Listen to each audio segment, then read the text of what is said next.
দ্বিতীয় দিনে জমে উঠেছে আইসিবিসি এক্সপো। মেলায় দেশি বিদেশি দর্শক ও গ্রাহকদের সংখ্যা ছিল চোখে পড়ার মতো। কেবল টিভি শিল্পটিকে ডিজিটাইজেশন করার লক্ষ্যে এবং কেবল ও ব্রডব্যান্ড খাতের অগ্রযাত্রায় এই মেলা গুরুত্বপূর্ণ ভূমিকা রাখবে বলে মনে করছেন সংশ্লিষ্টরা। এছাড়া আমেরিকা ভিত্তিক টিভি চ্যানেল TVN24 স্টলেও ছিল দর্শনার্থীদের ভিড়। প্রথমবারের মতো আয়োজিত আইসিবিসি এক্সপোতে অংশ নিয়েছে দেশি বিদেশি স্বনামধন্য সব প্রতিষ্ঠান। নতুন প্রযুক্তি হাতে নিয়ে দেখার জন্য মেলায় দেখা গেছে দর্শনার্থীদের উপচে পড়া ভিড়। মেনলি হচ্ছে আমি সিসি স্টুডেন্ট, তো আমার হচ্ছে আপনার কেবল এগুলো নিয়ে কাজ করার ইন্টারেস্ট আছে অনেক। প্লাস হচ্ছে আপনার কেবল বিজনেসের সাথে ইন্টারনেট বিজনেস যেটাকে বলে যে ব্রডব্যান্ড বিজনেস, ওটা আমাদের এলাকার থেকে আমি জড়িত আছি, তো ওইটার প্রসপেক্টে আসা হয়েছে। উদ্দেশ্য ভিজিট করতে এসেছি আইটি সম্পর্কে জানার জন্য। আমার ইন্টারনেটের লাইন আছে বিজনেসের উপর দেখা যাচ্ছে মানে এখানে কী কী সুযোগ সুবিধা পাওয়া যাচ্ছে, আরও কি মানে আরও সুযোগ সুবিধা কেমন পাবো যাতে আমার কোনো ইন্টারনেটের কোনো সমস্যা না হয়, এই জন্য আসছে এখানে উদ্দেশ্যে। এবারের মেলায় অংশ নিয়েছে দেশি বিদেশি শতাধিক স্টল। এসব স্টলের মাঝে দর্শনার্থীদের পছন্দের তালিকায় ছিল north American TV channel TVN24 এর স্টলটি।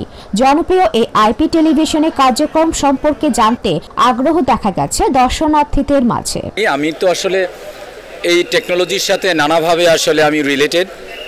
লাইক আমরা যখন নাটক বানাই টেকনিক্যালি উই আর ইমপ্রুভিং, এবং এখানে না আসলে এটা না দেখলে আমার মনে হয় না যে এই এক্সপেরিয়েন্সটা আমি গ্যাদার করতে পারতাম।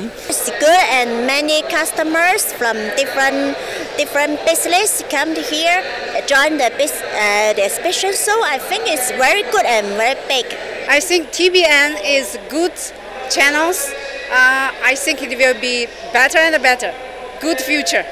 বাংলাদেশে স্টারলিংকে যাত্রা নিয়ে আশাবাদী বলে জানিয়েছে BSCL কর্তৃপক্ষ।